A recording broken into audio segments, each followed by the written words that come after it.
Ол қыз күндіз-түні қатты отта жанып тұрды, бірақ ол зардап шекпеді. Сонымен қатар оның жанында 3 кішкентай айдаһар болды. Бұл қыз айдаһарлардың анасы Денерис Таргариен болатын. Денерис оның айдаһарлардың анасы екенін білмей тұрып, ол қарапайым қыз болатын. Оның көздері осы дүниеге деген үмітке толы сияқты мөлдіреді. Оның ағасы Визерис болатын. Ол әпкесін Дрогоға үйлендірді. Дрого дотракилердің билеушісі болған. Бұл неке Денеристің отбасын асырау үшін 40 000 атты әскер жинауға мүмкіндік береді. Визерис бұл атты әскерді тағын қайтарып алу үшін пайдаланған болар еді. Денерис ағасына Дрогоның әйелі болғысы келмейтінін алаңдаушылықпен айтты. Ол жай ғана үйіне қайтқысы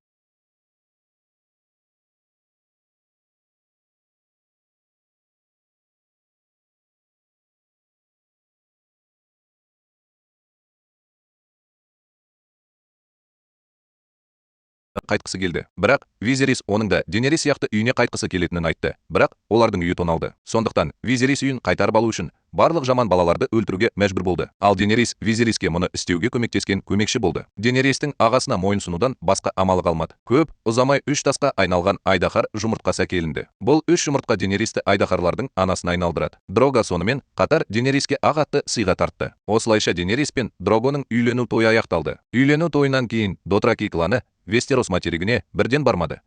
Өйткені олардың қайығы жоқ, сондықтан олар тек Дотраки аумағына орала алады. Біріншіден, бұл Ваза Дотрак қаласы болды. Жолда келе жатып, Денерис қызметшінің айдаһарлардың әлдеқашан жойылып кеткенін айтқанын естіді. Бірақ Денерис әлі де сол жұмыртқаларға күтім жасауға тырысты. Денерис сонымен бірге қызметшіден Дрогоның жүрегін қалай жаулап алу керектігін сұрады. Көп ұзамай Денерис бірте-бірте Дотраки өміріне араласты. Ол Дотраки тілін үйрене бастады. Денерис сонымен қатар қызметшісінен басқаларды баурап алуды үйретуін өтінді. Денерис мұны өте тез үйренді. Ол көп ұзамай күйеуі Дрогоны бағындырды. Визари Денеристің Дотракилер арасындағы мәртебесі күннен күнге жоғарылап бара жатқанын, және бұл олар үшін ешқандай құндылық емес екенін сезінді. Бұл Визаристі қатты ренжітті. Ол ашуланып, қылышын Денериске бағыттады. Ол кезде Денерис те ағасына қатты ренжіген. Бірақ ол Дотракилердің Визериске зиянын тигізгенін қаламады. Денерис те бірте-бірте бәрін түсінді. Визеристің әскері болса да, оны басқаруға күші жетпеді. Сонда Денерис ешқашан үйіне орала алмас еді. Көп ұзамай Денерис жүкті болып қалады. Дотракиліктердің дәстүрі болған. Бастықтың әйелі жүкті болған кезде, ол жылқының шикі жүрегін жеуге мәжбүр болды. Сондықтан Денерис жылқының жүрегін жегеннен кейін, оның Дотраки тайпасындағы орны одан әрі нығая түсті. Везеус тайпадағылардың бәрі оның әпкесін қатты құрметтейтінін көрді.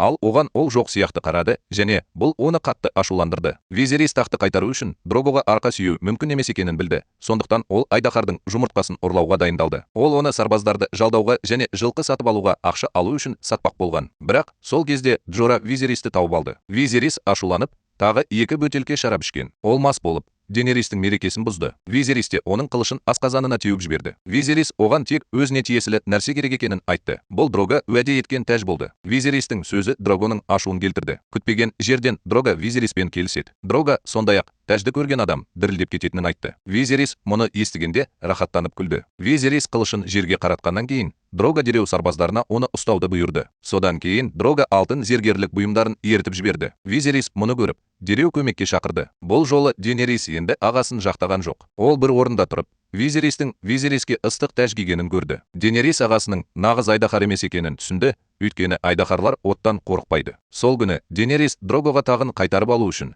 тар теңізді кесіп өтетінін айтты. Бірақ Дрого келіспеді. Дотракилерге темір тақ емес, соғыс жылқысы керек болды. Ал Джораға рақымшылық жасау туралы хат келді. Ол Роберт Денеристің жағына шығарған тыңшы болып шықты. Сол кезде саудагер Денериске бір бөшке уланған шарап бермекші болды. Джора оны тоқтату үшін тез алға шықты. Әйтеуір, ол сияқты тыңшы Денеристің ықыласына бөленгендей болды. Уланған шарап туралы білген Дрого қатты ашуланды. Дрого саудагерге зиян тигізбеді. Бірақ ол Дрогоның әйелі мен балаларына зиян тигізгісі келді. Ақырында Дрого Денерис пен Дрого тағын қайтарып алуға көмектесу үшін өз әскерін Вестеросқа апаратынына келісті. Дрого темір тақты құрсағындағы баласына тапсырады. Егер Дрого Денериске таққа отыруға көмектескісі келсе, оған қайық сатып алып, тар теңізді кесіп өту үшін көп ақша қажет болар еді. Сондықтан жолда Дрого ақша жинау үшін адамдарды өлтіріп, тонап жатқан. Денеристің мұны көргеніне шыдай алмай, бақсыны құтқарып қалды. Ол кезде Денерис бұл мейірімділіктің оған қатты зиян тигізетінін түсінбеді. Денеристің бұл әрекеті қарамағындағылардың наразылығын тудырды. Олардың бірі Дрогоға қарсы шықты. Дрого жеңіске жеткенімен көптеген жерлерде жарақат алды. Осы кезде жаңа ғана құтқарылған бақсы орнынан тұрып,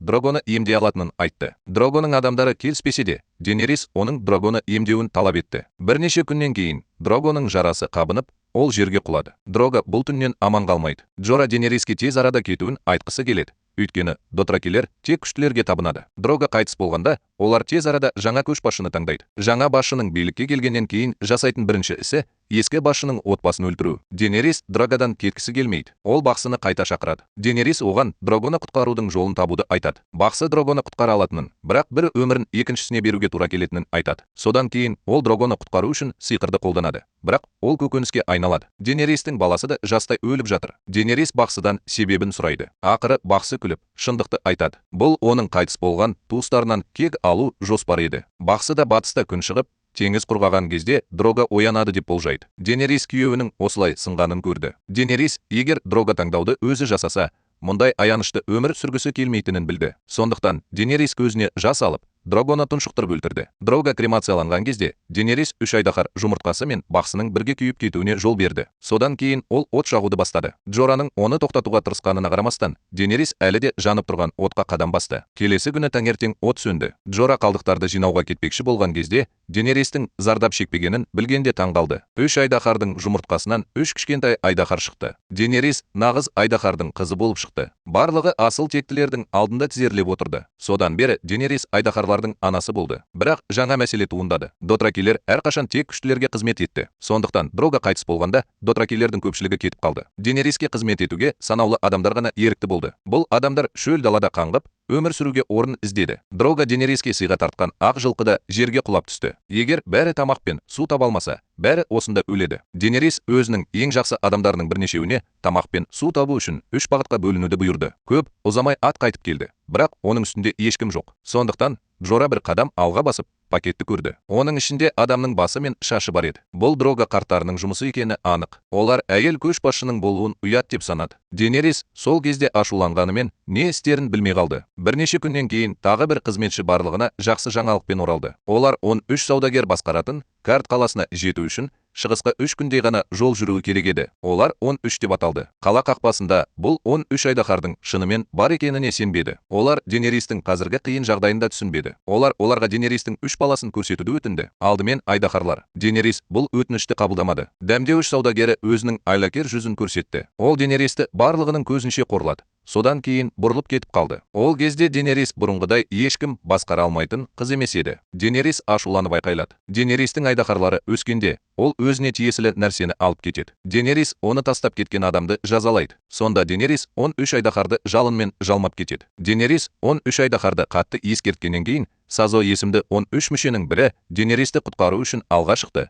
Өйткені ол Денеристің батылдығына тәнті болды. Осының арқасында қала қақпалары ақыры ашылды. Дотракиліктердің де тоқтайтын жері болды. Жас айдаһарлар отпен тыныс алуды үйренді. Ал кешке Сазо Денеристің құрметіне кеш ұйымдастырды. Ол оны қоймаға апарды. Сазо Роберт патшаның өлгенін және қалада хаос болып жатқанын айтты. Бұл Денерис үшін соғысқа қарсы тұру үшін әскерін басқаруға жақсы мүмкіндік болды және бұл қоймадағы мүлік орасан зор болды. Егер Денерис Сазоға үйленуге келсе, ол Денериске таққа отыруға көмектесу үшін қазынаның жартысын береді. Денерис оралғаннан кейін Джораға бәрін айтып берді. Енді Денериске дереу шабуыл жасау үшін кемелер мен әскерлер қажет. Джора Сазоның саудагер екенін және саудагерлер шығынға ешқашан шыдамайтынын айтты. Денерис бұл жерде ешкімге оңай сене алмады. Джора кемені табуға келісті, ал капитан Денеристің кетуіне көмектесер еді. Денерис Сазоға тұрмысқа шыққысы келмегендіктен уайымдады. Сондықтан ол екінші ең бай саудагерден көмек сұрады. Ол Денеристің тағын қайтарып алуға мүмкіндігі жоқ деп ойлады. Сондықтан Денерис тағы да қорланды. Ол не істерін білмей, орнына қайта оралды. Бірақ ол барлық сарбаздар мен қызметшілердің өлтірілгенін және айдаһарлардың еш жерде көрінбейтінін анықтады. Джора бұл жаңалықты естіп, қайтып оралуға асықты. Ол мұны көргенде өзін өте кінәлі сезінді. Джора нұсқау алған соң, Джора мен Денерис он үшін көруге кетті. Діни қызметкер айдаһарларды ұрлап, оларды өлмейтіндер ғибадатханасына қамап қойғанын айтты. Денерис картқа келгенге дейін Сазо мен діни қызметкер бір-бірімен келіссөздер жүргізіп жатқан. Сазо діни қызметкерге айдаһарларды алуға көмектесті, ал діни қызметкер Сазоға картаның патшасы болуға көмектесті. Осылай деп, діни қызметкер қалған 13 адамның барлығын өлтіріп, Денеристен өлмейтіндер ғибадатханасына баруын өтінді. Джора діни қызметкерді пышақтап тастады. Бірақ күтпеген жерден Джора тек ауаға ұшып кетті. Джора Денериске осы қауіпті жерден кетуге кеңес берді. Ол қайық тауып алды. Бірақ Денерис үш айдаһарды көптен бері өз балалары деп санайды. Ол ана болғандықтан балаларын тастап кете алмады. Содан кейін Денерис өлмейтіндер ғибадатханасына барды. Діни қызметкер Денеристі басқалардан ажырату үшін сиқырды қолданды. Денерис айдаһардың айқайынан кейін дөңгелек бөлмеге кірді. Оның айналасында көптеген бөлмелер болды. Ол есікті ашты. Бұл жерде Денерис өзі армандаған темір тақты көрді. Денерис отырайын деп жатқанда сәбидің жылаған дауысы естілді. Денерис дыбыстың артынан шатырға кірді. Ішінде төсекте баласын қолында ұстаған бір адам отыр екен. Бұл Дрога және Денерис ешқашан көрмеген бала еді. Денеристің көргенінің бәрі керемет болды, бірақ бәрі елес болды. Денерис қарсылық көрсеткенімен бәрібір кетуге мәжбүр болды. Есікті ашқан бойда аяғында темір шынжырлары бар үш айдаһарды көрді. Денерис діни қызметкердің тұзағына түсіп қалды. Ол бірден Денеристі сиқырмен байлады, бірақ айдаһарлардың отпен дем алатынын білмеді. Содан кейін Денерис Дракариске бұйрық берді. Үш кішкентай айдаһар діни қызметкерді өртеу үшін бірінен соң бірі от шығарды, ал шынжырлар да күлге айналды. Денерис айдаһарларды құтқарғаннан кейін ол бірден Сазоны іздеуге шықты. Оның қызметшісі де осында болды. Ол Сазоға опасыздық жасады. Денерис Сазоның қазынасын ашты. Ішінде ештеңе жоқ. Сазо Денеристі алдағысы келгені белгілі болды. Ал Денерис бұл қулықты да үйренді. Ол дереу қызметші мен Сазоны қоймаға қамап қойды. Бұл жолы Денерис өзін ұстай алмады. Өйткені жауға немқұрайлы қарау, өзіне қатыгездік көрсету. Денерис Сазоның барлық байлығын тартып алды. Ақшасы аз болса да, шағын қайық сатып алуға жетеді. Денеристің үш айдаһары денсаулығын қалай сақтау керектігін білді. Олар тек пісірілген тағамдарды жейтін. Айдаһарлар өте тез өсті. Бірақ Денерис бұл өсу қарқынына әлі де қанағаттанбады. Өйткені ол ұзақ күте алмады. Енді Денерис өз әскерін алуы керек еді. Сондықтан оның экипажы Астаполдың қолшығанағына аттанды. Бұл жерде Денерис мінсіздердің тұтас армиясын сатып алар еді. Бұл армияны оқыту әдісі өлімнен де қорқынышты болды. Мұндағы сарбаздар жастайынан зарарсыздандырылды. Олар 5 жасқа толғанда күн сайын таңертеңнен кешке дейін жаттыға бастады. Адамгершілікке жатпайтын жаттығу әдісіне байланысты олардың өмір сүру деңгейі 4-тен 1 бөлігін ғана құрады. Тірі қалғандардың бәрі ең мықты жауынгерлер болды. Олар өте адал және мойынсұнғыш болды. Денерис оқытудың бұл қатыгез әдісіне қатты наразы болды. Бірақ дәл қазір бұл 8000 мінсіз сарбаз ол үшін тым маңызды болды. Құл иесі Денеристі тез шешім қабылдауға көндірді. Өйткені бұл армияға қызығушылық танытқан клиенттер көп болды. Қайтар жолда Денеристі кішкентай қыз өлтіріп кеткен. Бақытымызға орай, Берстон Денеристі құтқару үшін уақытында келді. Берстон 7 ұлы қаладағы ең мықты жауынгер болды. Ол бір кездері Денеристің әкесінің күзетшісі болған. Кейін Робертке қызмет еткен. Роберт қайтыс болғанда Берстон кешірім сұрау үшін Денериске келді. Ол өкінішін білдіру үшін тізе бүгіп, Денериске қызмет ету үшін қайтып оралғысы келді. Берстонның қосылуы Денеристің күшін арттырды. Келесі күні Денерис құл иеленуші әжесіне қонаққа барды. Ол бүкіл мінсіз армияны сатып алғысы келді. Бірақ ол Денериске менсінбей қарады. Ол Денеристе онша көп ақша жоқ деп ойлады. Денерис айдаһарларды сарбаздарға айырбастауды ұсынды. Баристан мен Джора мұны естіп, Денеристі дереу тоқтатты. Денерис Джораға қарады, бірақ ештеңе айтпады. Содан кейін Денерис алға шығып, құл иеленуші әжесімен келіссөздерді бастады. Денерис ең үлкен айдаһарды Крастердің 8000 мінсіз сарбазына айырбастау шарты ретінде пайдаланды. Джора мен Берестун Денериске бұлай жасамауға кеңес берді. Бірақ Денерис өте шешімді болды. Ол кезде Денеристе патшаның әдептері болған. Ол енді бұрынғыдай әлсіз қыз емес еді. Қайтар жолда Денерис Мизандадан мінсіздер оған сөзсіз мойынсұна ма деп сұрады. Мизандай мінсіздер күмәнданбайды деп жауап берді. Олар оларды сатып алған адамның бұйрығын сөзсіз орындайды. Өйткені біреу оларды сатып алғанда, олар сол адамға тиесілі. Егер бұл адам кіршіксіз адамдарға бұл дүниеден кетуді бұйырса, олар да оның соңынан шағымсыз ерер еді. Денерис Мисандайдың жауабын естігенде, ол бір жолды ойлап тапты. Базарда Денерис айдаһарды байлау үшін шынжырларды пайдаланды. Денерис шынымен де баласын басқа біреуге бермекші ме? Денерис құл иесінің таяғын алды. Денерис сенбей, кіршіксіз әскер қазірдің өзінде оныкі деп сұрады. Орлықтың мойындауын тыңдағаннан кейін Денерис скептикпен бірге кіршіксіз әскерге қарай бет алды. Денерис мұны кіршіксіз адамдарға 2 қадам алға жүруді бұйыру арқылы тексерді. Әрине, олар күмәнмен қарайтын адамға мойынсұнды. Денерис Сазодан үйренген көп нәрсеге айырбастау үшін азырақ берудің айласын есіне алды. Ақырында оның бұл мүмкіндікті пайдалану мүмкіндігі болды. Өйткені Денерис екінші тараптың оның шынайы шығу тегін елемеуін қалады. Ол басынан аяғына дейін надан болып көрінді. Денерис әжесінің қорлауына шыдады. Бірақ соңында Денерис ештеңе жоғалтпады. Денеристің 8000 мінсіз жауынгері болғанымен, ол басқа құл иеленушілер сияқты емес еді. Денерис олардың артықшылықтарын пайдаланбады. Ол қатыгез биліктің ұзаққа созылмайтынын біледі.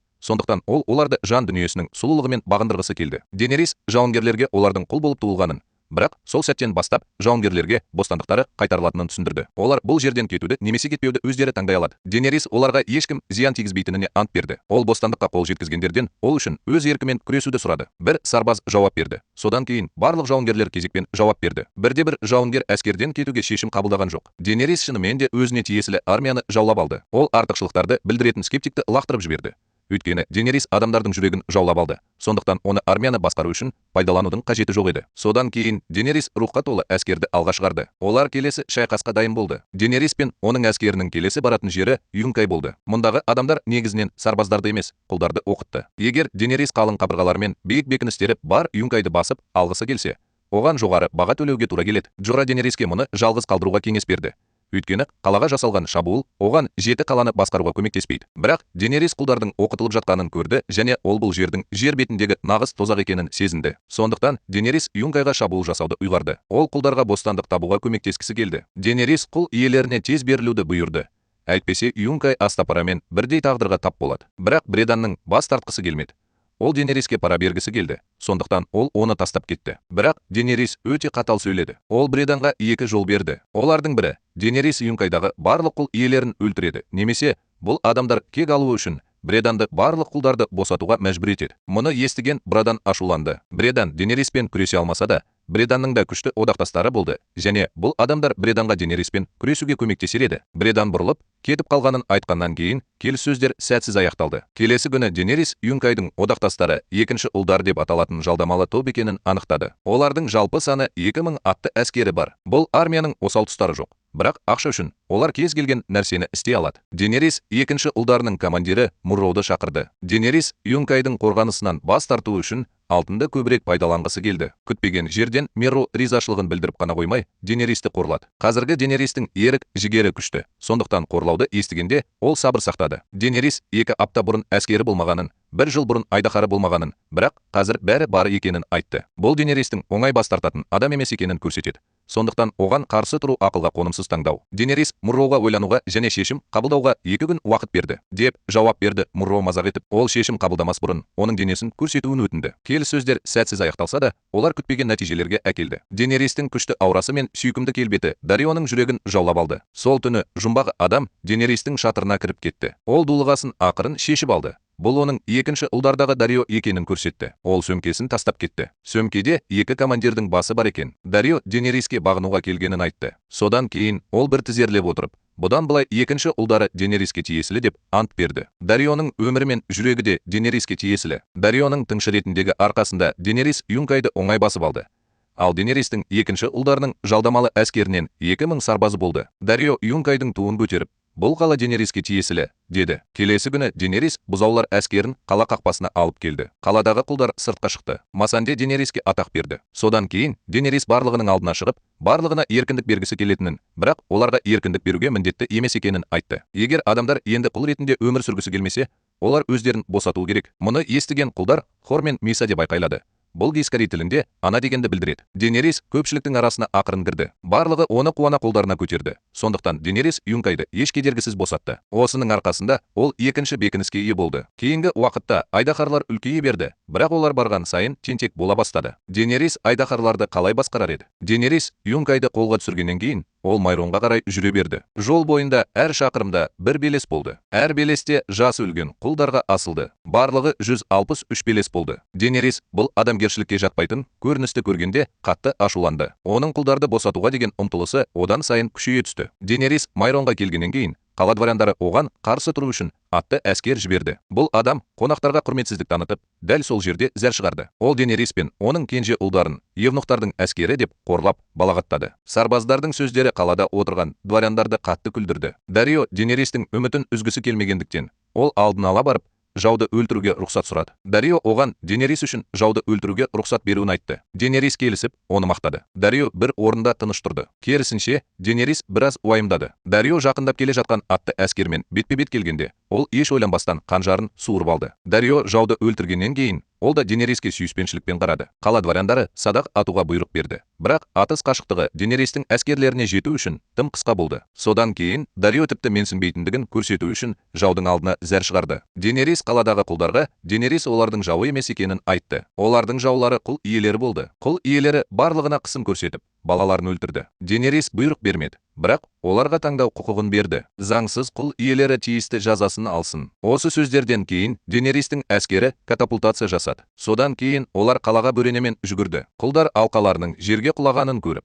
Денеристің сөздері туралы ойлана бастады. Бостандықты кім армандамайды? Сол түні құлдар қалай күресу керектігін талқылау үшін жиналды. Бұл кезде мінсіз командир Грей барлығын Майрон Ситиге апарды. Ол осы құлдарға қару жараға келді. Грейдің айтуынша, құлдар бір күн ғана бостандықта болса да, олар өмір бойы басқа адамдардың қанауына және қорқытуына ұшырағаннан гөрі бақыттырақ болар еді. Оларға ешкім бостандық бере алмас еді. Олар оны өздері жеңуі керек еді. Грей құлдарды бірге соғысуға шақырды. Құлдар мойынсұнып, құлшыныспен бүлік шығарып, құл иелерін өлтірді. Денерис осылайша бірде-бір сарбазынан айырылып, Майронды қырып салған жоқ. Ол сол елдің әскери теңіз күштерін басқаруды өз қолына алды. Осы кезде жақсы жаңалық шықты. Ханзада Джеффри Баратион өлтірілді. Енді темір тағын қайтарып алу мүмкіндігі туды. Бірақ жағымсыз жаңалықтар да болды. Денерис азат еткен екі бекініс құл иелерінің бақылауында болды. Джора Денериске бұл құлдарға енді қарамауға кеңес берді. Енді оған шұғыл түрде Вестеросқа әскер әкелу керек болды. Денерис босатқандардың қайтадан құл болуына жол бермейтінін айтты. Денерис енді Вестеросқа барғысы келмеді. Бірақ осында қалғысы келді. Егер ол бұл жерді басқара алмаса,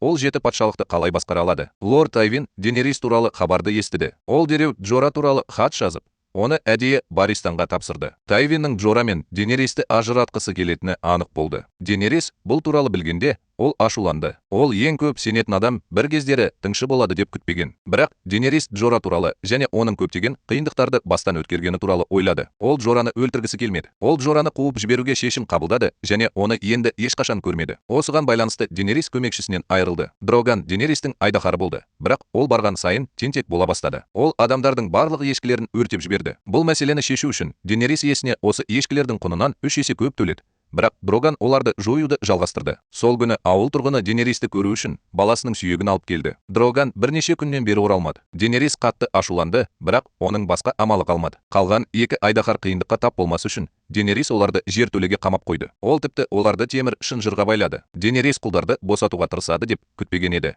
Бірақ енді ол өз балаларын темір шынжырға байлауға мәжбүр болды. Рига мен Визариан шарасыздықтан айқайлады. Денерис зынданнан мұңайып шығып кетті. Денерис Майронды тұтқынға алғаннан кейін, ол осында қалып, билеуші ретіндегі мансабын бастауды ұйғарды. Ол сияқты билік жүргізе алмаған адам көптеген қиындықтарға тап болды. Майрон азат етілгеннен кейін Денеристің бірінші істегені 163 құл иесін айқышқа шегелеу. Бұл құл иелерінің ұрпақтарының наразылығын тудырды. Олар оның құлдарды қуантуға тырысқанын сезді. Содан кейін Хаппидің балалары бүлік шығарды. Олар бірнеше мінсіз сарбаздарды өлтірді. Бақытты балалар Майрондағы поттың ұйым болды. Денерис оларды жеңгісі келгендіктен, ол ескертулетінде бақытты мүсінді қиратты. Содан кейін Денерис мінсіз сарбаздарға қорғанысын күшейтуді бұйырды. Көп ізденістен кейін Дарио мен Грей бақыт ұйымының мүшесін тұтқынға алды, бірақ ол үндемеді. Денерис ешқандай пайдалы ақпарат ала алмағандықтан, Баристан Денериске әкесі ессіз патша туралы айтып берді. Ол Денериске патшалық кезінде мейірімді болуға кеңес берді. Ол бақытты ұйымды әділ соттауға шешім қабылдады.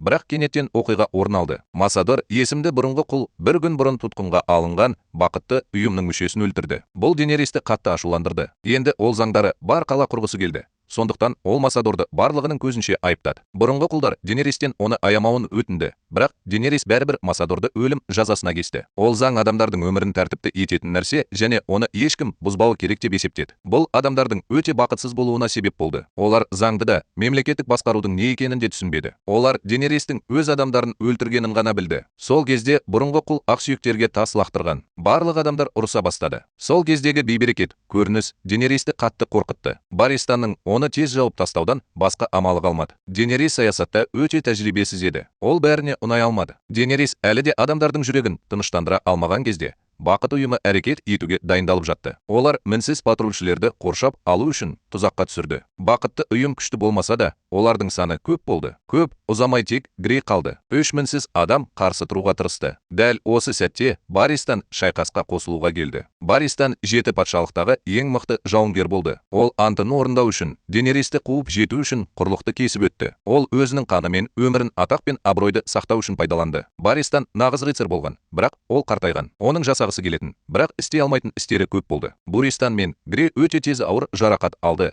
бірақ олар әлі де соңғы сәтке дейін шыдады. Буристан ақыры тым көп қан жоғалтып қайтыс болды. Оның бүкіл өмірі аңыз болды. Ер жүрек жауынгер бетперде киген адамдардың қолынан белгісіз аллеяда емес, ұрыс даласында өлу керек. Денерис ашуланды. Буристанның өлімі оның есінен танып қалды. Денерис өзінше басқаруға шешім қабылдады. Ол барлық дворяндарды тұтқынға алып, оларды Айдаһар түрмесіне апарды. Ол дворяндардың бірін Айдаһарға тамақтандыруға рұқсат берді. Бұл қалған дворяндардың дірілдеуіне себеп болды. Бірақ қырғын ешқашан мәселені шешудің жолы емес. Денерис тынышталғаннан кейін, ол әлі де ымыраға келуді шешті. Ол аренаны қайта ашуға шешім қабылдады және ақсүйекті жақтауға дайындалды. Арена Майронның дәстүрлі кәсібі болды. Бұл жерде гладиаторлар бір-бірін өлтіруі мүмкін еді. Жеңімпаз атақ-даңққа ие болып, атақты болуға мүмкіндік алды. Екінші жағынан, Йоро айналаны кезіп жүрді. Осы уақыт ішінде ол қайғысын жеңілдету үшін тавернада ішіп отырды. Мұнда Джора күтпеген жерден Тирион Ланнистермен кездесті. Джора оны ұрлап кетті. Ланнистер Денеристің жауы. Джора күнәларын өтеу үшін оны Денериске қайтаруды көздеді. Бірақ Тирион енді Вестероста тұра алмады. Ол бастапқыда Денериске берілуді көздеген. Күтпеген жерден ол кездейсоқ Джораны кездестірді. Ол да оны сол жерге апарғысы келді. Бұл жерден Миранға дейін өте алыс. Егер Джора мен Тирион қарақшылармен кездесуден аулақ болғысы келсе, олар Валерияны айналып өте алар еді. Валерия ұзақ уақыт бойы жоғалған қала Таргариен үйінің туған жері болды. Ол бір кездері әлемдегі ең үлкен қала болған, бірақ қиямет күні қираған. Бүгінде Валерия жай ғана қираған. Дроганның пайда болуы Тирионның үнсіздігін бұзды. Дроган Денеристің Айдаһары болды. Ол өте тентек болды және біраз уақыт үйден шығып кетті. Бұл Тирионның Айдаһарды бірінші рет көруі еді. Ол жарғанат Айдаһар сияқты жойылып кеткен тіршілік иесінің қайта туылатынын күтпеген еді. Кенет олардың қайғына бір тас адам секіріп кетті. Ол сұр ренг ауруын жұқтырған адам еді. Олар қол тигізген кез келген адам жұқтырады. Бұл ауруды емдеу мүмкін емес. Сондықтан олар басқаларды белгілі бір өлімге апаруға ешқандай себеп таппады. Джора мен Тирион жұқтырғандармен соғысқаннан кейін олар ақыры қашып кетті. Бірақ Джора сұр реңкті жұқтырды. Оның өмір сүруіне көп уақыт қалмағанын білді. Тирион қауіптен аман қалғаннан кейін ол бірден Джораға өзінің жағдайын айтты. Әкесі мен әпкесі Тирионды ол жасамаған қылмысы үшін айыптады. Ол жақсы көретін әйелді де алып кетті. Осы кезде Джора әкесі туралы тағы да айтты. Ол басқаларға шын көңіл бөлетін жақсы адам еді. Бірақ ақыры оны қарамағындағылар өлтірді. Джора қатты өкінді. Ол қол саудасымен айналысып, отбасын масқаралады. Сондықтан Джора енді әкесін көруге құқығы жоқ екенін сезді. Бірақ ол әкесін енді ешқашан көрмейтінін елестете алмады. Жолда Джора мен Тирион құл іздеп жүрген қарақшыларға тап болды. Содан кейін екеуі тұтқынға алынды. Тирион аренаның қайта ашылғанын білгенде, ол бірден Джораны оларға таныстырды. Ол Джора екеуі қарақшыларға жеңіске жетуге көмектесетінін айтты. Қарақшылар Джораның да денсаулығы жақсы екенін көріп, Тирионмен келіскен. Екеуі бірге маңайды кезіп, ақыры Миранға жетті. Аренада Денерис алғаш рет осындай жарыстың куәсі болды. Ол мұны қорқынышты деп тапты. Денерис адамдардың көрермендерге қуаныш сыйлау үшін өз өмірлерін қатерге тігетінін қабылдай алмады. Денерис кетпекші болғанда, Джора дулығасын киіп, шайқасқа қосылды. Ол қалғандармен тез тіл табысып, Денеристен озып кетті. Бірақ Джора дулығасын шешіп алған кезде, Денерис оны бәрібір жібергісі келді. Джора Денериске сыйлыға келгенін айтты. Содан кейін Тирион пайда болды. Тирион ақылды болды. Ол Денеристің ұрыс даласында тәжірибесі жоқ екенін түсінді. Сондықтан Тирион Денеристі оны Джораға қалдыруға көндірді. Денерис Джораны кешіре алмады. Бірақ ол да оны өлтіргісі келмеді. Сондықтан Денерис Джораны қайтадан жіберуге бұйрық берді. Содан кейін келесі күні соңғы шайқас басталғалы жатқанда, Джора қайтадан пайда болып, Денерис үшін күресуді өтінді. Джора 2 рет қуылып, 2 рет қайтарылды. Денерис өзінің қаншалықты адал екенін көріп, сезімін баса алмады. Драгадан басқа ешбір ер адам оған мұндай шынайы қарым-қатынаста болған емес. Денеристің қол шапалақтауы оның Джораны мақұлдауы сияқты болды. Бірақ ол Джораның ұрыс даласында өліп қалатынына алаңдады. Бұл жекпе-жек бұрынғыдай оңай болмайды. Алаң бұрынғы жекпе-жектерден аман қалған өте күшті жауынгерлерге толы болды. Джора қатты шайқасты, бірақ соңында жеңіске жетті. Кенет Джора найзасын көтеріп, Денериске лақтырды. Найза оның артында буктурмада отырған Хаппиге тиді. Бақытты ұйымның аренада ұзақ уақыт бойы буктурмада болғаны белгілі болды. Олар мұнда қиындық тудыра бастады. Джора ресми түрде Денеристің жағына шықты. Осы уақыт ішінде дворяндардың көсемі Мораны Хаппи өлтірді. Бұл Денерис үшін жақсы болды. Өйткені оған оны кінәлауға себеп табудың қажеті жоқ еді. Джора мен Дарио Денеристі тез қорғап кетіп қалды. Бірақ шығу жабық болды. Бақыт ұйымының адамдары аумақты тез қоршап алды. Көптеген толық жабдықталған жаулармен бетпе-бет келген мінсіз жауынгерлер бірінен соң бірі құлады. Осы қауіпті жағдайда Денерис Масанденің қолынан ұстап, көзін ақырын жұмып алды. Бірақ кенет айдаһардың ақырған дауысы шықты. Бұл қорқынышты дыбыс барлығының назарын аударды. Шайқастағы жағдай көзді ашып, жұмғанша өзгерді. От айдаһары Дроган оттан қашып кетті. Дроган ешкімнің анасына зиян тигізуіне жол бермеуге бел байлады. Денерис Дроганның өзін қорғау үшін күресіп жатқанын көргенде, ол өзін өте бақытты сезінді. Бақытты адамдар Дроганға найзаларын лақтыра берді. Денерис оны қатты жақсы көрді. Ол Дроганның арқасына көтерілуге тырысып, оны өзімен бірге алып кетуін айтты. Дроган бірден Денеристі аспанға көтерді. Денеристің айдаһарларды бақылау дәуірі ресми түрде басталды. Бұл Денеристің айдаһарға мініп аспанға бірінші рет көтерілуі еді. Ол оның ұшу бағытын бақылай алмады. Сондықтан Дроган екеуі тікелей солтүстікке қарай ұшты. Олар Дотракидің туған жері Дотраки вазасына тоқтады. Бұл кезде Дроган ауыр жарақат алды. Денерис оны аяды. Бірақ ең бастысы, ол алдымен Маринге оралуы керек еді.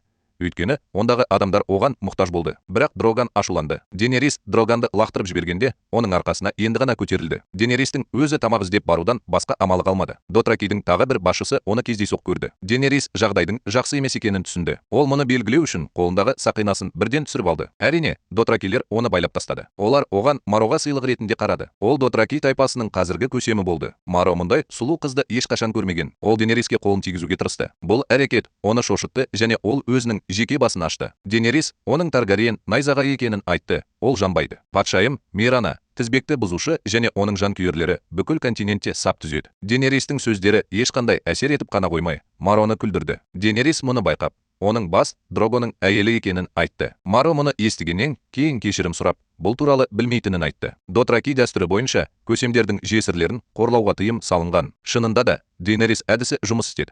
Бірақ Дотракилерде көшбасшылардың жесірлері қартайғанша жалғыз өмір сүру үшін Вайс Дотракқа баруы керек деген дәстүр бар. Сондықтан Денерис Вайс Дотракқа жіберілді. Екінші жағынан, Марин айдаһары мен Денеристен айырылды. Сондықтан бұл жер күйреу алдында тұрды. Бақыт ұйымының адамдары барлық жерде қиындық тудырды. Олар тіпті кемелерді өртеп жіберді. Денерис Рига мен Визарианға тамақ әкелмегеннен кейін, олар мүлдем ештеңе жемеді. Тирион бұл олардың шынжырға байланғандығынан деп ойлады. Айдаһарлар қараңғы зынданға емес, аспанға тиесілі. Содан кейін Тирион бар батылдығын жинап жолға шықты. Екі айдаһар қамалған зынданға. Ол екі айдаһармен абайлап сөйлесті. Тирион олардың анасының досы екенін айтты. Ол екі айдаһарға көмектесуге келді. Сондықтан олар оған көмектескен адамдарды жемейді деп үміттенді. Тирион айдаһарлардың сеніміне ие болғаннан кейін оларды батылдықпен шынжырдан босатты. Содан кейін ол үрейленіп жертөледен жүгіріп шықты. Барлығы келіссөздерді аяқтағаннан кейін олар Тирионға Греге және Масандаға Миранды күзетуге рұқсат беруді ұйғарды.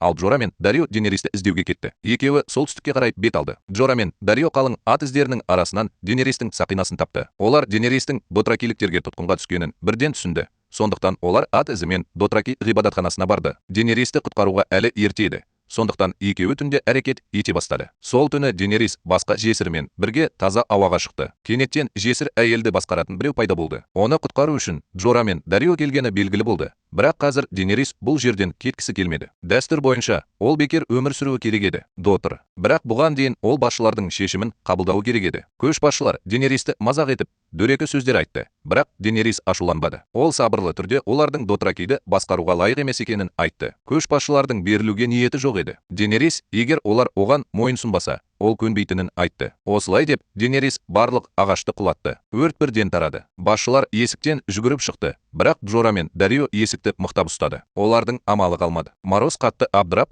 қорқып кетті. Денерис оларды өзімен бірге өлімге апарғысы келді ме? Бірақ Денерис өрттен қорықпады. Ақырында бірде-бір басшы өлімнен құтылған жоқ. Дотракилер олардың айналасында өрттің тұтанып жатқанын көрді. Ал Денерис оттан шықты. Осы кезде ол көктен түскен періштедей болды. Барлығы оның аяғына тізерлеп отырды. Осы кезде Денерис Дотракилерді біріктірді. Джораның өмірін сақтап қалған әрекеті Денериске қатты әсер етті. Ол оны кешіруге шешім қабылдады. Бірақ Джора бір қадам артқа шегінді. Содан кейін Денериске өзін көрсетті. Оның сұр реңктегі ауруы. Денерис Джораны осы күйде көргенде, оның жүрегі жарылып, жылай бастады. Бұл Денеристің ол үшін бірінші рет жылауы болды. Ол Джораның өзіне мәңгілік адал болуға ант бергенін есіне алып, оған ем табуды бұйырды. Денерис Вестеросты жаулап алған кезде, оған Джораның қасында болуы керек еді. Джора мұны естігенде қолын тигізіп, басын изеді. Денеристің фигурасы жоғалып кеткенде, Джора бұрылып кетіп қалды. Содан кейін Денерис Дотракиді теңізге қайтарды. Ол жолда таныс иісті сезді. Дроган қайтып келген болып шықты. Дроган ойнақы бала сияқты болды. Ол қайтып оралмас бұрын анасына қауіп төнгенше күтті. Дроган Денеристің әдейі азап шегуіне жол бергені анық болды. Денерис Дроганға мініп, барлығын сендіре бастады. Ол атты әскерлерден онымен бірге Қара теңізді кесіп өткісі келетінін сұрады. Олар ол үшін 7 патшалықты жаулап алуға келісе ме? Және олар бас Дрога уәде еткен сыйлықты алу үшін Денериспен бірге жүргісі келе ме? Ол бұдан былай және мәңгілікке рыцарьлармен бірге әрқашан бір-бірімен бірге болатынын растады. Айдаһардың ұлылығы Денеристің сөзін өте жақсы қабылдады. Денерис 40 000 дотраки рыцарьларын оған бағынуға мәжбүр етті. Дәл осы күш оған Вестеросты қайтарып алуға көмектесті. Екінші жағынан, құл иелері Денеристің Миреннен кеткенін біліп, шабуыл жасай бастады. Миренге енді қауіп төнді. Барлығы онымен қалай күресуге болатынын талқылады. Кенет олардың көз алдында таныс тұлға пайда болды. Денерис Дроганға атпен бірінші болып оралды. Ол барлық құл иелерін тағы да 10 айқышқа шегелегісі келді. Бірақ Тирион адамдарды өлтірудің ең жақсы жолы емес деп есептеді. Сондықтан Денерис құл иелеріне мүмкіндік беруді шешті. Келесі күні ол оларды келіссөздер жүргізуге шақырды. 3 құл иеленуші бұл жағдайды мүлде түсінбейтін сияқты. Олар тіпті Денеристі берілуге келді деп ойлады. Сондықтан олар оған құрметсіз сөздері айтты. Осы кезде айдаһардың гүрілі естілді. Дроган аспаннан түсіп, Денеристің қасында тұрды. Егер құл иелері оянбаса, бұл Денерис оларға сабақ беруді шешкенін білдіреді. Ол Дроганмен аспанға ұшып кетті. Рига мен Визариан қоңырауды естіп, сыртқа жүгіріп шықты. Денерис 3 айдаһарға от шашып, кемелерді өртеп жіберуді бұйырды. Дарио Дотраки әскерінде Миранға бастап барды. Бұл шайқастың нәтижесі даусыз болды. Мұны көрген 3 құл иесі өлімнен қорқып кетті. Тирион олардың келісімді бұзғанын айтты. Сондықтан бүгін мұнда біреу ескерту ретінде өлуі керек еді. Сондықтан олар ең төменгі мәртебеге ие құл иесін кінәні өз мойнына алуға мәжбүр етті. Грей алға шығып, қалған екеуін ұрды. Тирион ең төменгі мәртебеге ие құл иесінің иығынан қағып, оған қайтып оралуын және басқаларға оның тірі екенін айтуын айтты. Өйткені Денерис аяусыз болды. Уақыт өте тез өтті. Иярдың әпкелері Денериске бағыну үшін 100 кеме әкелді. Олар Денерис оларға темір аралдарын қайтаруға көмектеседі деп үміттенді. Екі тарап бір-бірімен ынтымақтастықта болды. Денерис Тирионның ұсынысын тыңдады. Ол Дарионың қалуына рұқсат берді. Өйткені махаббат ұлы істерде тыйым салынған. Өйткені Денерис Вестеросты басқарғаннан кейін оның позициясын нығайту үшін оған үйленуге тура келуі мүмкін. Сондықтан Денерис сүйіктісін өзімен бірге ала алмайды. Дарио бір көргеннен Денериске ғашық болып қалады. Денерис Майронды бағындырғаннан кейін Дарио оның сүйіктісіне айналды. Ол Денеристі шынымен жақсы көретін және ол үшін өз өмірін құрбан етуге дайын адам еді. Дарио мен Денерис бір-бірімен қоштасқаннан кейін Дарио кетіп қалды. Оның кетіп бара жатқан бейнесі енді ешқашан пайда болмайды. Денерис Миронды басқарған кезде Тирион оған үнемі жақсы идеялар айтып отырды. Тирионның қабілеттері мен жетістіктерінің арқасында Денерис оны патшайымның қолы медалымен марапаттады. Осы уақыт ішінде Денерис қуатты армиямен 3 айдаһарды басқарып, Қара теңізді кесіп өтті. Ол қонатын жері ретінде Айдаһар тас аралын таңдады. 20 жылдан астам уақыттан кейін ол ақыры туған жеріне оралды. Денерис бұл жердің жеріне қолын тигізді және оны ешқашан жібермеді. Ол ата-бабаларына ұқсағысы келді. Ол осы жерден Вестерос континентін жаулап ала бастады. Денеристің қазіргі күшімен темір таққа отыру өте оңай болды. Бірақ бұл оны қирандылардың патшайымына айналдырар еді. Сонымен бірге ол әкесінен ессіз патшадан еш айырмашылығы жоқ еді. Діни қызметкер жаңа ғана қыс келеді деп болжаған болатын. Мұз бен от тоғысқанда әлемді шексіз қараңғылық басып, осы қауіпті сағатта жарықтың батыл хабаршысы алға шығады. Бұл хабаршы барлығын қараңғылыққа қарсы жетелейді. Содан кейін діни қызметкер Денеристі солтүстіктің Джон Сноу есімді патшасы адаммен таныстырды. Тирион мұны естігенде таңғалып, оған хат жазатынын айтты. Егер Джон Сноу Денеристің одақтасы болса, бұл үлкен артықшылық болар еді. Бірақ Джон Сноудың қарамағындағылар оны оңтүстікке жіберуге келіспеді. Өйткені оңтүстікке барған барлық Старктардың соңы қайғылы аяқталды. Джон Сноудың атасы, әкесі және ағасы сияқты. Дегенмен, Джон Сноу оңтүстікке баруға бел байлады. Өйткені Айдаһар тасында Айдаһар тасы көп болды.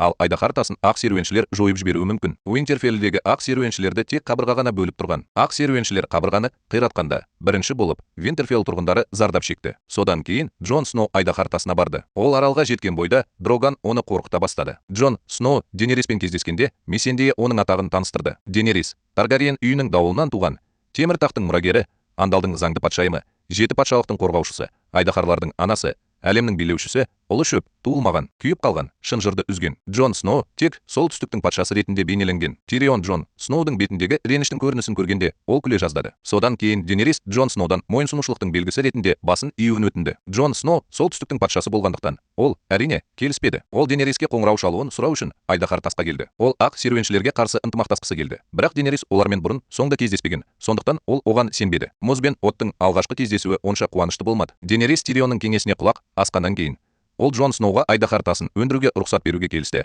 Өйткені Айдаһар тасы Денерис үшін пайдасыз болды.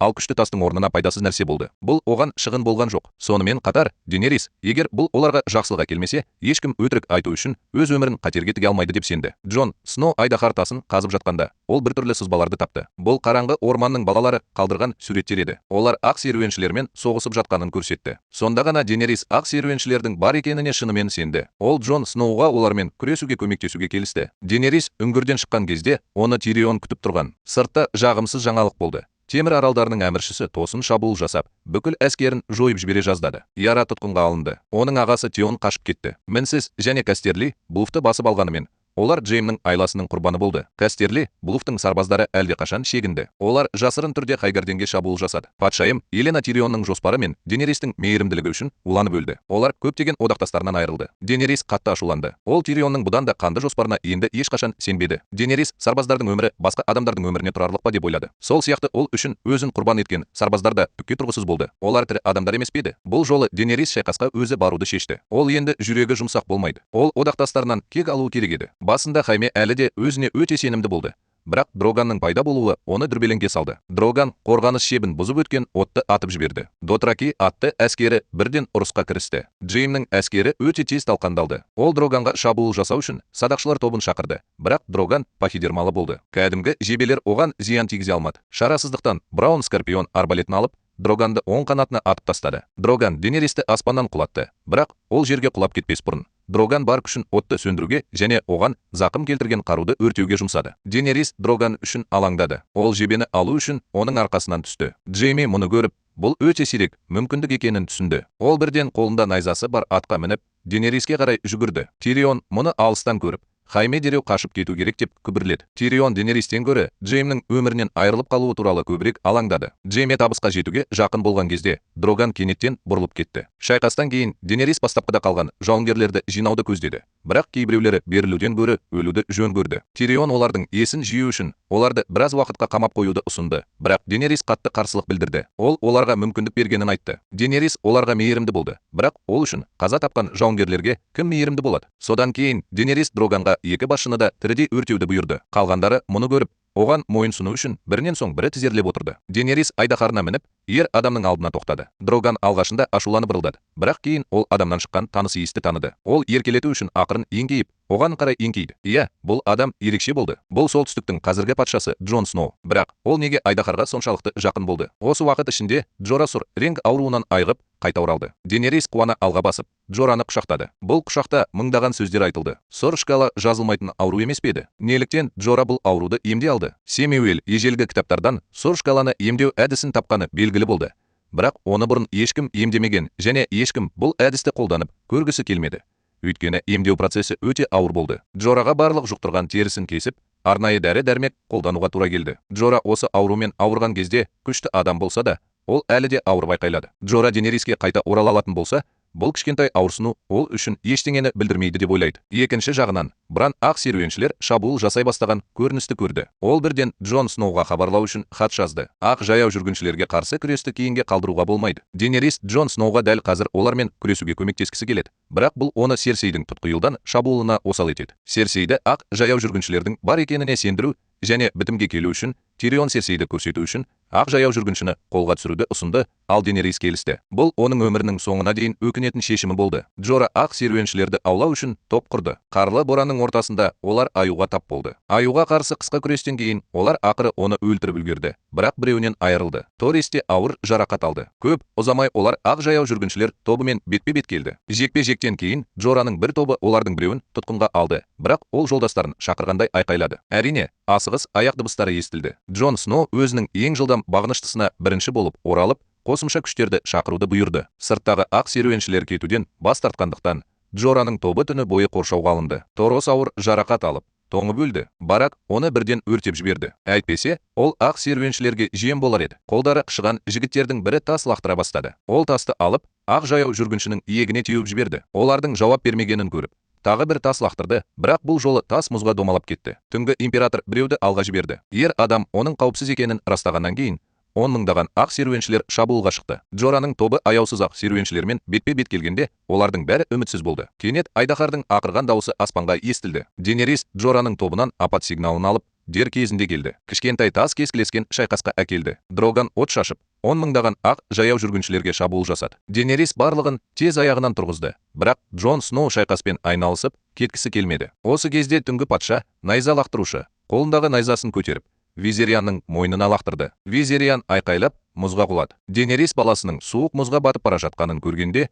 оның қатты ауырғаны сонша тұншығып қалды. Бұл кезде түнгі патша тағы бір шабуылға дайындалып жатқан еді. Джон Сноу мұны көріп, Денериске тез қашып кетуді бұйырды. Осы сөздерден кейін ақ серуеншілер оны көлге итеріп жіберді. Денерис Джон Сноуға қарады. Содан кейін көзін түнгі патшаға бұрды. Ол айдаһарға тез ұшып кетуді бұйырды. Егер ол абдырап қалса, ол бәрін жоғалтып алар еді. Денерис ұшып кете салысымен, түн патшасы тағы бір найзасын лақтырды. Бақытымызға орай, Дроган уақытында жалтарып үлгерді. Денерис ұшып кеткеннен кейін Джон Сноу көлден шығып кетті. Ақ серуеншілер адамдардың иісін сезіп алға ұмтылды. Осы кезде бір адам алға ұмтылды. Бұл Джон Сноудың Бенджамин Старк есімді ағасы болатын. Ол Джон Сноуға атына мінуге рұқсат берді де күресуге қалды. Ақ жаяу жүргіншілер көбейіп кетті. Нәтиже күткендей болды. Денерис қабырғаға қайта оралып, ауырып күтті. Ол ақыры өлімнен аман қалған Джон Сноуды күтті. Денерис айдаһарға ақ жаяу жүргіншінің орнына ақша төлеуге мәжбүр болды. Ол сонымен бірге солтүстік патшасы Джон Сноуды бағындырды. Бірнеше күннен кейін Кинг С. Лендинг кездесуінде Денерис айдаһарға мініп керемет көрінді. Кездесу бірден басталды. Барлығы ақ серуеншінің қолға түскеніне куә болды. Мұны көрген Серсей шошып кетті. Ол Денериспен бірге ақ серуеншілерге қарсы күресуге келісті. Ол ақ серуеншілер жазаланғаннан кейін солтүстіктегілерден бейтараптықты сақтауды және қалған соғыстарға қатыспауды талап етті. Бірақ Джон Сноу өтірік айтпас еді. Ол Денериске адал екенін айтты. Сондықтан оны қабылдай алмады. Мұны естіген Серсей ашуланып кетіп қалды. Тирионның көңілі толмай, оған кеңес бере берді. Ақыры Серсей Денериске көмектесу үшін әскер жіберуге келісті. Денерис кеткеннен кейін Хайме әскерлерін солтүстікке апаруға дайындалды. Серсей оны тоқтатты. Сырттай қарағанда, ол Денеристі қолдау үшін әскер жіберуге келіскен болып шықты. Бірақ ол бұл шайқастың пайдасын көргісі келді. Хайме Серсейге көңілі толмады. Сондықтан оны жалғыз өзі қолдауға шешім қабылдады. Бран пайғамбар болды. Сиқырлы көздерінің арқасында ол Джон Сноудың кім екенін білді. Джон Сноу Нед Старктың биологиялық ұлы емес екені белгілі болды. Ол Рейгар мен Лиананың ұлы болған. Рейгар Денеристің ағасы, ал Лиана Недтің әпкесі болған. Джон Сноудың шын есімі Эгон Таргариен және ол темір тақтың заңды мұрагері болған. Басқаша айтқанда, Денерис Джон Сноудың тәтесі болған. Бірақ қазір олар бұл туралы тым кеш білді. Өйткені Денерис пен Джон Сноу бір-біріне ғашық болған. Джон Сноу Денеристің жүрегін жаулаған кезде түнгі патша қабырғаны бұзғысы келді. Түнгі патша Визерианды қайта тірілткені белгілі болды. Визериан сауығып кеткеннен кейін ол отты айдаһардан мұзды айдаһарға айналды. Мұзды айдаһар жасыл отты шашып, қабырғаға үздіксіз шабуыл жасады. Қабырғаның бәрі құлап жатты. Түнгі патшаның басшылығымен ақ жаяу әскер оңтүстікке қарай жылжыды. Қыс келді. Мұз бен оттың арасындағы шайқас басталғалы тұр. Күштер Уинтерфеллге жиналып жатыр. Бұрын Денерис құл саудагерлерінің шығанағында болған кезде мыңдаған адамдар оны қайда барса да мақтайтын. Бірақ Денерис мұнда келгенде оны ешкім қарсы алмады. Джон Сноу солтүстік тұрғындарының бейтаныс адамдарды ұнатпайтынын, сондықтан олар Денериске салқын қарайтынын түсіндірді. Осы кезде ауада екі айдаһар пайда болды. Олар Денеристің барлығына одан да танымал болуына көмектесті. Джон Сноу оның отбасын көріп, оларды қарсы алу үшін алға қадам басты. Содан кейін ол Денеристі әпкесі Сансамен таныстырды. Бран оның сөзін бөліп, екі қызға кейінірек сөйлесуді бұйырды. Енді түнгі патша Денеристің айдаһарын тірілткендіктен ол айдаһардың жаман істер жасауға қабілетті өлмегендерге айналғанын және қабырғаның қирағанын білді. Осыдан кейін барлығы шұғыл жиналыс өткізді. Бірақ солтүстік басшылары әлі де Денериске менсінбей қарады. Джон Сноу оны қорғауды жалғастырды, бірақ бұл нәтиже бермеді. Кездесу келіспеушілікпен аяқталды. Солтүстікке қарай ұшқан екі айдаһар бұл жерге сыймас еді. Денерис алдымен Джон Сноуды тексеруге апарды. Содан кейін ол оны өзімен бірге айдаһарға мінуге шақырды. Джон Сноу бұрын ешқашан айдаһарға мінген емес. Ол Ригоның арқасына абайлап көтерілді. Ол Ригоның Джон Сноуды қатты жақсы көретінін білмеді. Бірақ бұл оны мазақ етуіне кедергі болмады. Риго Джон Сноуды жоғары төмен сүйреп келе жатқаны сонша,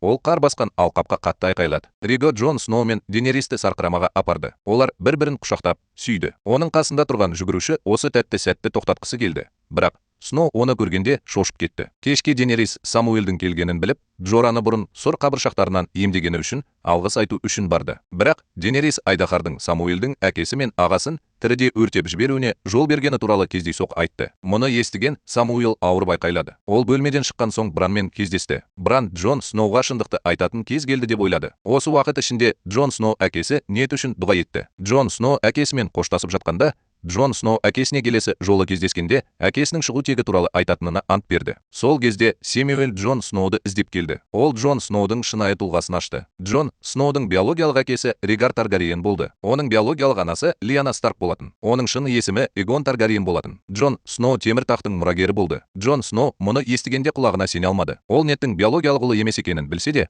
ол бақытты емес еді.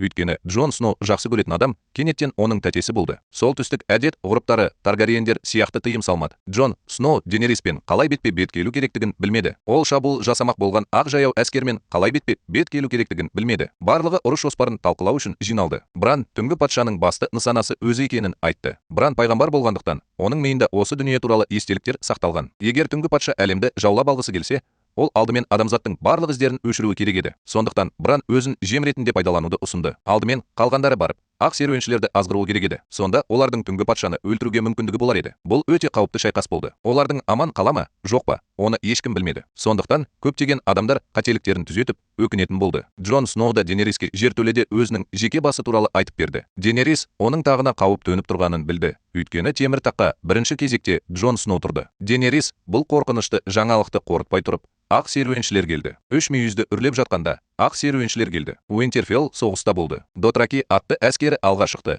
Оның артынан мінсіздер шықты. Солтүстік альянс тыл күзетінде болды. Теон Брананы қорғау үшін әскерлерді басқарды. Ұрыс даласында қараңғылық орнап, ештеңе көрінбеді. Сондықтан діни қызметкер сиқырды қолданып, Дотракидің барлық қаруларын өртеп жіберді.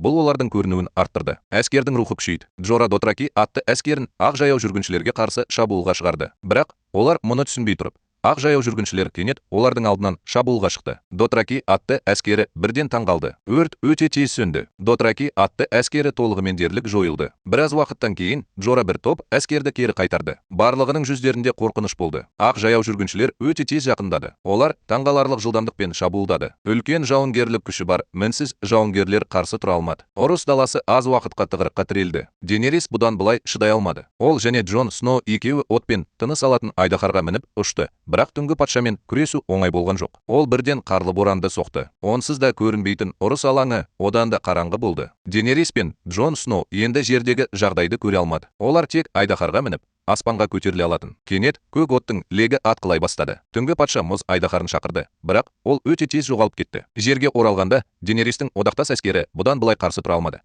Сондықтан олар тек бірінші болып шегінуге мәжбүр болды. Грей шегініп бара жатқан сарбаздарды қорғауға және позицияларын сақтауға тырысып, бірнеше мінсіз сарбаздарға арттан қорғануға бұйрық берді. Ақ жаяу жүргіншілер өте қорқынышты болғанымен, олар өліп жатса да, мінсіздер өз міндеттерін орындауға мәжбүр болды. Олар денелерін шегініп бара жатқан одақтастарын жабу үшін пайдаланды. Грей сарбаздарының бірінен соң бірі құлап жатқанын көргенде, біреу оны кесіп тастағандай жүрегі қысылып қалды. Ол ауырсынуды басып, ағаш көпірді бөлшектеді. Барлық мінсіз сарбаздар сыртта ұсталды. Олар от жағып жіберді, бірақ қарлы жел оны тұтату үшін тым күшті болды. Олар да Денериске бағдар бере алмады. Дағдарыстың ортасында діни қызметкер қайтадан алға шықты, бірақ ол өзінің сиқырын тым көп жұмсады. Ол жарық сұрап, дұға етті, бірақ ештеңе өзгерген жоқ. Ал ақ серуеншілер шабуылға шыққанда, ақыры от тұтанды. Ұрыс даласы әп-сәтте от қабырғасына айналды. Ақ серуеншілер сыртта ұсталды. Денерис те қашудың жолын тапты. Ол көмектесу үшін айдаһар отын пайдаланды. Бірақ өте тез түн патшасы әзіл айтуды қойды. Ол қолымен белгі жасады. Ақ серуеншілер денелерін көпір ретінде пайдалана бастады.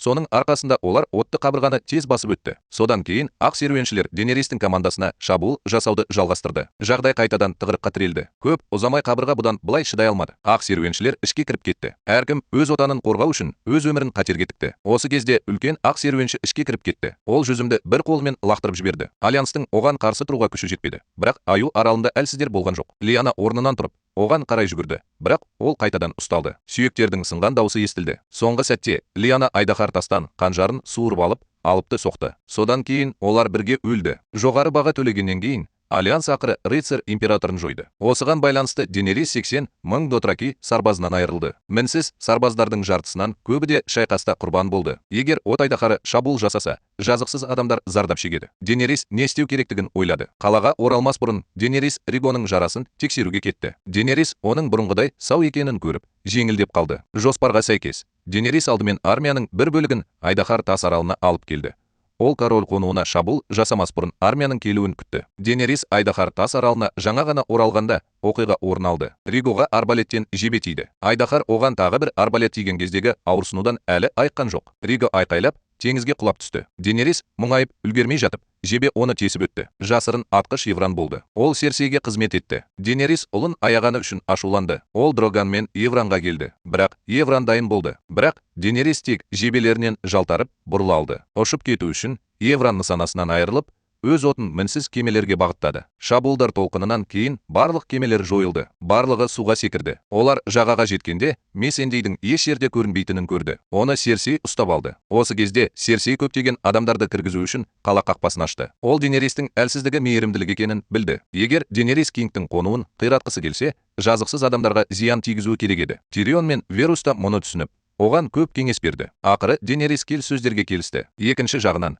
Хайме бұл туралы білді және бұл туралы түні бойы ойлады. Ол әлі де Серсейді құтқарғысы келді. Ол Бранмен қоштасып, Кингтің қонуына жол тартты. Келіссөздер күні өте тез келді. Тирионның айтуынша, жау сөзсіз берілгенше, егер олар Мисанды босатса, келіссөздер жүргізу әлдеқайда жеңіл болады. Бірақ Кинг Эслендинг өкілі Денерестің жағы берілмесе, олар Мисанды өлтіретінін айтты. Тирион екінші тараптың ақылға қонымсыз екенін көріп, бірден Серсеймен сөйлесті. Ол оған қыңыр болмауға кеңес берді. Егер Серсей адамдар туралы ойламаса, онда баласын жібер. Бірақ Серсей жеңілемін деп ойлаған жоқ. Оның алтын сауыт киген 20 000 жауынгері болды және жаңа ғана Денерис Айдаһарын жаралады. Егер ол тек соңғы Айдаһарды өлтірсе, Денерис оны қалай жеңе алар еді? Содан кейін Серсей Масанденің алдында тұрды. Ал Серсей одан өлмес бұрын бірдеңе айтқысы келетінін сұрады. Мисанде бұл күннің келетінін білді, бірақ ол ештеңеге өкінбеді. Ол Денериске батыл қарап, өзінің соңғы сөздерін айтты. Бұл да Денерестің жүрегіндегі сөздер. Денерис Серсейдің Мисанды өлім жазасына кесіп жатқанын бақылап отырды. Бірақ ол оған көмектесе алмады. Грейдің де жүрегі пышақ сияқты кесілген. Бұл Денерестің ашу отын тұтандырды. Сол кезде Денерис жауға мейірімді болу,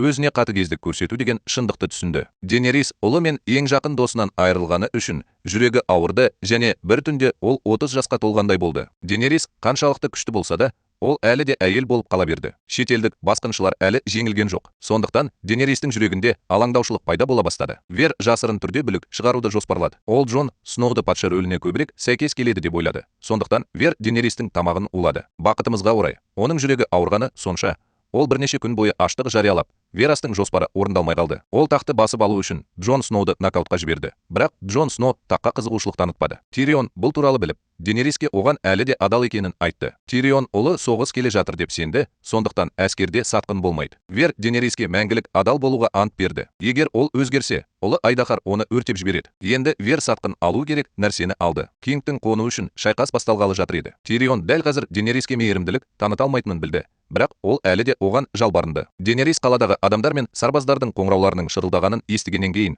ол басын изеді. Содан кейін Тирионға Кингтің қонуына барғысы келген Джеймді оның адамдары ұстап алғанын айтты. Сондықтан Тирион оның көңілін қалдырмауы керек. Тирион Джеймге жақындап, оған қоңырау соғып, Серсейді тапқаннан кейін берілуін айтты. Содан кейін екеуі түннелден шығып, жаңа өмір бастайды. Тирион Джеймді босатса, Денерис оны өлтіруі мүмкін екенін білді. Бірақ Тирион бәрібір Джеймді өз бетімен босатты.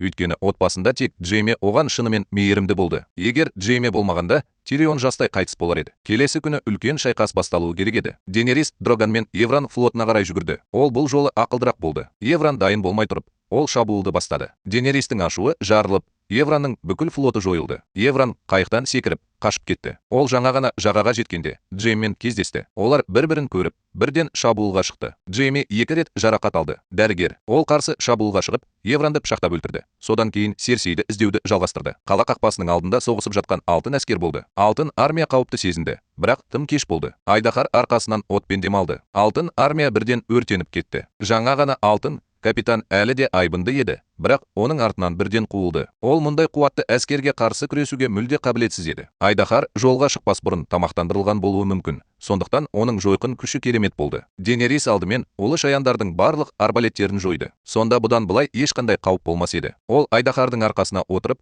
төменнен отты ретсіз шығарып отырды. Грей мен Денерис жерді сыпыра бастады. Серсейдің әскеріне қарсы тұруға мүмкіндік болмады. Олар қаруларын тастап, берілгенге дейін аз ғана уақыт шайқасты. Көп ұзамай берілу белгісі естілді. Бұл қоңырау Денеристі одан сайын ашуландырған болуы мүмкін. Ол ашуланып қызыл қамалға қарады. Жаңа ғана қайтыс болған Риго мен Мизендені есіне алып, ол неге мейірімді болу керек? бас тарту арқылы қылмыс жасағандар неге өмір сүре алады деп ойлады. Денерис Дроганмен Қызыл бекініске оралды. Ол қаладағы адамдарды өлтіре бастады. Ол Рига мен Мисандадан кек алуға бел буды. Тирион мен Джон Сноу әлі де абдырап жатқанда Грей бәрін түсінді. Денеристің ниеті сондай. Ол ұзын найзасын лақтырып, әскерді шабуылын жалғастыруға бағыттады. Тирион Масандадан кек алу үшін күзетшілерге жүгірді. Өйткені ол оны жақсы көретін жалғыз адам болды. Денерис айдаһарға мініп, ауада ұшып жүрді. Сонымен қатар отпен демалды. Төмендегі адамдар бейбіт тұрғындар ма, әлде сарбаздар ма? Егер олар Кирстің сыбайласы болуды шешсе, олар жазаланатын еді. Бағыттады. Тирион Масандадан кек алу үшін күзетшілер, өйткені ол оны жақсы көретін жалғыз адам болды. Денерис айдаһарға мініп, ауада ұшып жүрді. Сонымен қатар отпен демалды. Төмендегі адамдар бейбіт тұрғындар ма, әлде сарбаздар ма? Егер олар Кирстің сыбайласы болуды шешсе, олар жазаланатын еді. Денерис бірнеше рет бәрін бейбіт жолмен шешкісі келді.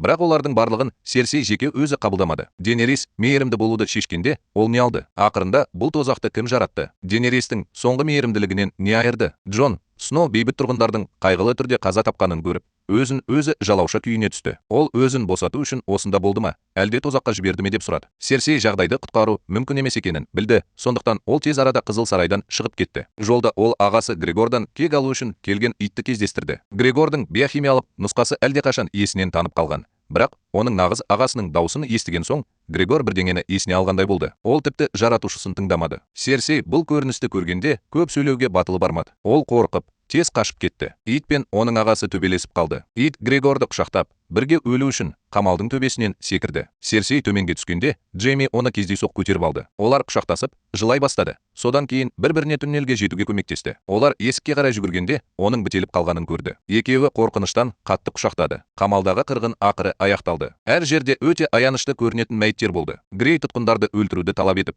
бұл Денеристің бұйрығы екенін айтты. Джон Сноу оны тоқтатуға барлық жағынан тырысты, бірақ Грей тым қыңыр болғандықтан Джон Сноудың орнынан тұрып, Денеристі іздеуден басқа амал қалмады. Сұр құрттың тұтқындарды өлтіріп жатқанын көргенде, оның еркі өзгере бастады. Джон Сноу бұл шайқас дұрыс па, бұрыс па деп ойлады. Осы кезде Тирион түннелге кіргенде қорқыныштан қалтырап тұрды. Ол өзінің әпкесі Серсей мен Джеймді қираған жерден тауып алды. Ал Тирион ауырып, жұдырығын жерге тигізді. Ол бірден Джеймді жібергеніне өкінді. Тирион, егер ол Джеймді босатпаса, онда Хайме өлтірілмей, тек түрмеге жабылады деп ойлады. 8 маусымнан кейін Денерис ақыры темір тағын қалпына келтірді. Ол өзінің адал сарбаздарына алғысын білдірді. Денерис бұл үшін өте риза болды. Ол үшін істегендері үшін. Солардың арқасында ол бүгінгідей күшке ие болды. Бірақ соғыс әлі аяқталған жоқ. Денеристің айтуынша, оның әскері найзаны бермейді. Өйткені олар бүкіл әлемдегі адамдарды Винтерфеллден Дорнға, Ланнистерден карталарға дейін құтқаруы керек. Құлдарды құл иелері тым ұзақ уақыт бойы қанаған. Ол барлығынан бұған келісесіз бе деп сұрады. Біз онымен бірге құлдарды құтқаруымыз керек. Джон Сноу мен Тирион мұны естігенде бірден үнсіз қалды. Олар Кинг Эс Лендинг тегі адамдарды қыру жалғасуы мүмкін екенін түсінді. Барлық сарбаздар айқайлап, қуаныштан секіріп бара жатқанда, Тирион Денериске жалғыз келді. Ол Тирионды Джеймді өзі босатты деп айыптап, оны сатқындық деп атады. Тирион патшаның қонуын құтқару үшін ағасын босатты деп жауап береді. Барлығының көзінше Тирион патшайым Денерис берген медальді лақтырып жіберді. Содан кейін Денерис Тирионды Джеймді рұқсатсыз босатқаны үшін қамауға алды. Джон Сноу не болып жатқанын сырттан салқын бақылап отырды.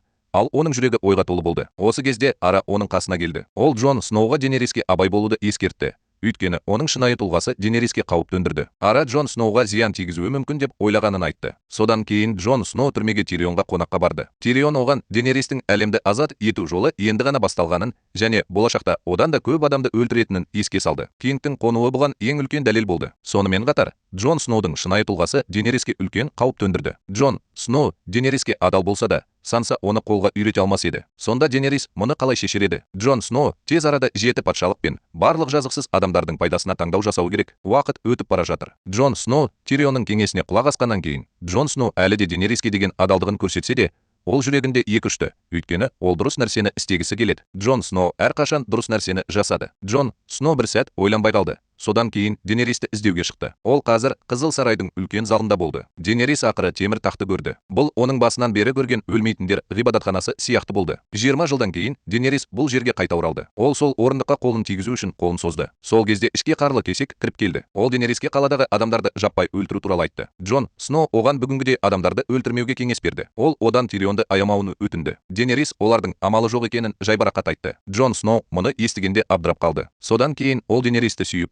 оның бұдан былай және мәңгілікке оның патшайымы екенін айтты. Осылай деп, Джон Сноу Денеристі қанжармен ұрды. Денерис бірте-бірте тыныс алуын тоқтатты. Дроган бірдеңені түсінген сияқты. Ол Денериске ұшып барып, оны ақырын сілкіп жіберді, бірақ ол орнынан қозғалмады. Дроган ашуланып, басын көтеріп, Джон Сноуға от шашқалы жатыр деп айқайлады. Ол да өлуге дайын еді, бірақ Дроган оны темір таққа қарай дем шығарды. От орындыққа қадалған мыңдаған жүздердей болды. Бұл темір тақ қаншама адамның өмірін қиды. Денерис өмір бойы осы мақсатқа ұмтылды, бірақ өкініштісі, ол қайтыс болған кезде де темір таққа отыра алмады. Содан кейін Дроган Денеристі абайлап, қолына алып, алыс жерге ұшып кетті. Мұның қайда апаратынын ешкім білмеді, бірақ бұл жер Дроганның жүрегіндегі ең әдемі жер екені сөзсіз. Фильм осымен аяқталады. Келесі бейнеде кездескенше